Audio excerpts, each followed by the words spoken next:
The book is 11 Rings, The Soul of Success. Phil Jackson joining us here in the New York City Man Cave. Before we took a commercial break, I said the one ingredient that Jordan has that you would give to Kobe now at this stage in his career, what would that be? Well, I think one of the things I saw in reviewing kind of the two of them and some of the DVDs that I had that showed the teams playing was that Michael could sit back and watch other people perform and, encourage them, feed them the ball, get them involved, and then step into the gap when it was needed at some other time in the ball game. And I mentioned to you off the air that there was a Cleveland Finals in the Eastern Conference where I think Scotty had 16 or 18 points in the second half and Michael just a few points. But late in the ball game, he had to step in, and he scored the last 9 or 11 points in the last 15 points of the game. And in the process, took a beating. I mean, took a brutal beating. Shot wasn't there because he'd been watching Scotty perform. But he went to the hoop until he finally, got to the line and he could shoot some free throws to get the touchback, and then he finished the game off. And that was one of the things when I brought, Kobe in to meet Michael. They knew each other before, but I set up a little post-game situation when Michael wasn't playing. And, Kobe came in and I wanted him to hear Michael talk about finishing a game, playing inside the offense, finishing the game at the end. And in the final game against the Celtics in 2010, when we won that brutalized seventh game, Kobe was, I don't know what he was, at some point, like 2 for 15 or something like that during the course of the game. And the idea was, let's just stay inside the offense, Kobe. He was trying so hard to score. And that's one of the things that, Kobe has that will, and he has that invincible kind of feel about himself where he can go over the edge sometimes, and he's going to wait to get hot. He will get hot at some point, but hopefully it doesn't take a team down. And that day, I think we were down by 14 when I called timeout.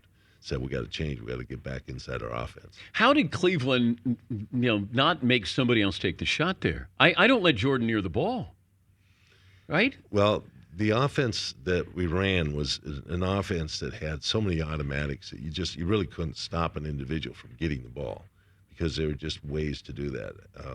You could stick him on the backside of the offense. You could put him on the outside. You could put him in the guard role. He could run a variety of things, post ups. He could come across the lane. You could run a screen roll off a situation. So there are a lot of things that worked in his favor that came out of his system. Did you treat him the same when you were around Kobe, when he elevated himself to a championship caliber star? Did you treat him the same way you did Michael? No, I had a relationship with Kobe that started out from, I don't know, is he 21, 20 years of age when I got to the Lakers, maybe 21. And, it was like he was there to learn, and he was very attentive. And then, when the game started going, I had to kind of hold him back at times because he would go out and, he'd want to get himself going in a situation. I'd pull him to the sideline and start saying, hey, don't try to do too much yet. That's one of the reasons I brought Michael in and say, wait until the fourth quarter, wait until there's a need, and the game demonstrates there's a need for individual action. Then go into your game and go into the things you can do well, and this offense will provide that for you.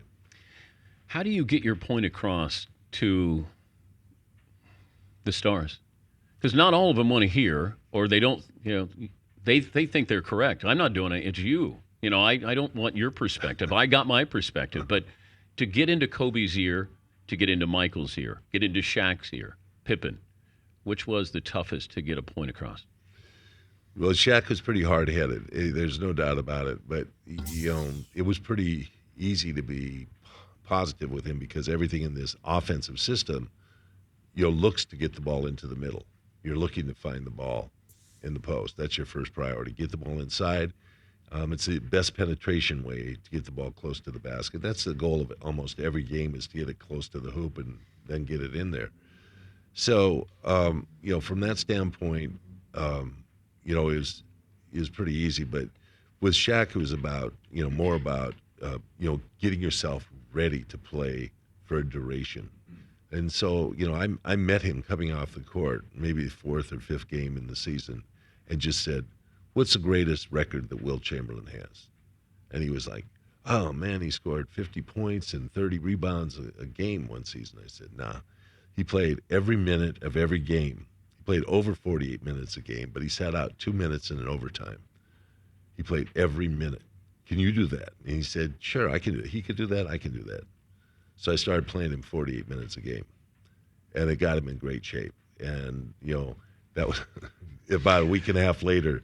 He sent an emissary over, John Sally, to say, maybe that's not such a great idea to play 48 minutes. Will we remember the Lakers for what Shaq and Kobe did or what they didn't do? Because I always thought 3 was never enough with that duo, and I thought we might think more about what they could have been instead of what they were. I hate to pull up old stuff, but, when Shaq went out for that toe operation that was, it's actually on 9/11/2002, I guess it was, after the third championship, he was really suffering, and that changed the direction of his career. He could have had, a different type of operation on that foot that would have put him out 6 months, and it would have been, he did something that's more cosmetic than it was restructuring. But because of that, I thought that he lost the elevation. And one of the things that Shaq had was that power and elevation. And towards the end of his career, you could see that he just didn't have that elevation to get through a body and up to the hoop and get that jump hook there. How much drama was going on between those two? It wasn't as much as was made of, but, I think they played into it a little bit because there were reporters that were like, if you talk to Shaq, you're not going to be able to talk to Kobe. And there was a trainer that taped Shaq's leg, and then, Kobe used the other trainer. Wow. There was some little stuff like that went on that was kind of petty stuff. But, in reality, they always blended back together when it became a critical point of view. But it was, there's just who's the real leader here type of thing going on, or who's the real man on the block. So I kind of let them play at it for a while, and kind of rein it in when it got too wild. Well, it's like your kids, they'll be arguing and you let them go and go and go, and then you jump in and sort of separate. So you had to sort of have that approach that, all right, you guys squabble, and then let me know when it's all done. Right, because there's nothing serious. And I think, at one point, I think the players themselves felt like, this is crazy, and they just started ignoring him. But it is L.A., though, and I think the fascination there with stars, and it played to you, too. I think they didn't want to be left without something, a marquee name. Mike D'Antoni wasn't the marquee guy. But the future of the Lakers with this talent, if you were coaching right now, what are you doing? How do you make this team better? You have to play into Dwight Howard. You have to get back and reestablish him as the center that he potentially was going to be. And, this year, I don't know whether he had 4 or 5 less touches in the post. Most of the things he got in there were on the move. They weren't, things that were just, let's get the ball into a good position and let Dwight either figure out how he's going to get a shot or get guys open because they have to double team him. And it's not Mike's style. And, I don't blame Mike for that. That's the ownership or, management made that decision. And that was a decision that they have to live with. But now that it's critical time, is Dwight going to stay with them or leave? Now they have to figure out, are we going to use this guy in the best possible form and support him in this role? You think he'll stay? Would you? I mean, if you felt like your game wasn't going to be featured? Well, I don't. He wanted the spotlight. I think he saw the spotlight, and I don't think he liked it as much as he thought he was going to. Plus, if I can go to Houston and build with a younger team, doesn't that make more sense? Because he's going to look around in a couple of years and say, who are you guys? Everybody's going to be gone. Right. But, they can reform that team, and they can do it in the right way, I think. But he's got to be the keystone of what that future is about in that organization. Kobe's going to come back, and he's going to be on fire. But there's only a certain limitation you're going to have with Achilles recovery. There's definitely going to be a difference in his game. It's not going to be the same quite pop that's going to be there. Could you win a title with that lineup? Well, I don't know about that. I mean, uh, the first thing is they can't run because of the age and the the incapability of speed there. And they've got to be in a half court situation where they pound the ball and they slow it down, and they play Memphis type game. But then you got to be able to play defense if you're going to get in those 88, 84 type ball games. And so then it becomes a priority to have defensive players at certain positions that can stop the ball, particularly guard penetration. That's the weakness. What can LeBron do to be recognized as being better than Michael? Well, I think a lot of people think he's right there. What do you think? He's Could he be better than Michael? I don't know if better. Better is only about championships. I think that's the only measurement that's left for LeBron that'll say, was a better ball player than Michael, or people can argue it, is the number of championships you win. And that's proof in the pudding right there. His game is incredible. I think it's incredible. He can play without fouling a lot of times. He can play defense on almost everybody that's on the floor. He's an unselfish ball player. He doesn't lust to score like Michael or Kobe did, or does. He doesn't have that same. But when need is there, he definitely finds a way to score. So his game has continued to improve over the last 4 or 5 years. And, we don't see what the limitation is going to be. You done coaching? I am. This is it. Uh-huh. Absolutely. Right. If the Kings had relocated to Seattle, what role would you have in that? Anything? Well, I had agreement with the, guy that put the deal together for Seattle. Hansen? Yeah, Chris Hansen. Yeah. I thought he was dynamic. I thought he had great ideas. He went through the whole process of getting an arena. I mean, he did everything right except win the franchise. But his I think vision I could buy into. I thought he had the right vision for a team, and he made basically the offer of take what you want to take as a job, a consultant if you want to be an owner, be part owner, be a consultant. Work in the basketball operations side of it if you want to, or coach. It didn't matter to him. But we talked about a number of things that would progress the team that was going to move, which was Sacramento, which is a team that has to improve to be a significant team, and if it's going to stay in Sacramento. So they reached out to you to run something in the front office. Right. Clippers ever reach out to you?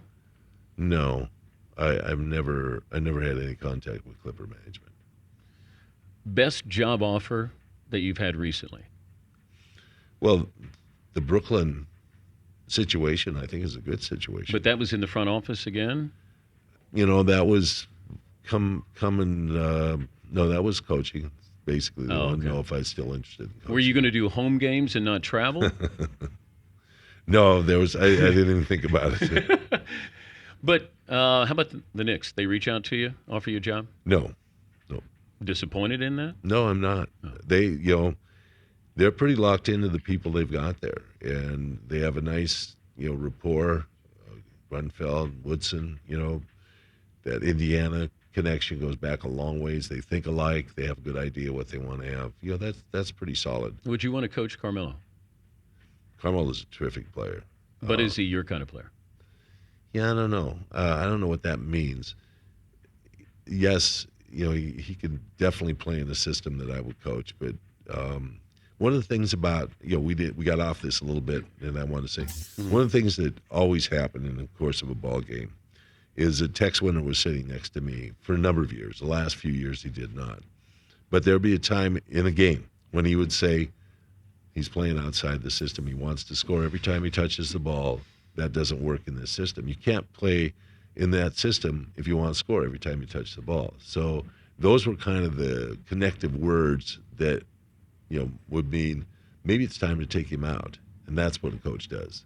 He takes a ball player out of the game and says, sit down for a second and take a look. Final 30 seconds here. Talking to Phil Jackson. The ring you're most proud of is what? The ring. I think rebuilding that championship team in LA was a process that, arduous.